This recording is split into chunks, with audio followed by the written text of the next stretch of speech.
So Vice, anong message natin dun sa mga camp sawi at sa mga malalamig ang Pasko, Vice? Opo. Kung malamig ang Pasko ninyo, ay kailangan ninyo bumili ng jacket at scarf at gloves para hindi maging malamig ang inyong Pasko. Message mo sa mga ex nila. Ang message ko sa mga ex ng mga sawi ay i-greet ninyo sila or i-message ninyo sila on December 24 or December 25 ng Merry Christmas and kung ano man yung personal na Christmas greetings ninyo sa kanila at baka this will reignite the fire between the exes. Last na lang sa mga marupok, Vice.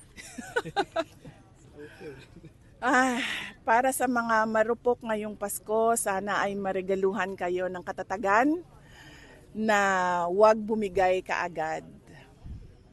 Thank you, Vice.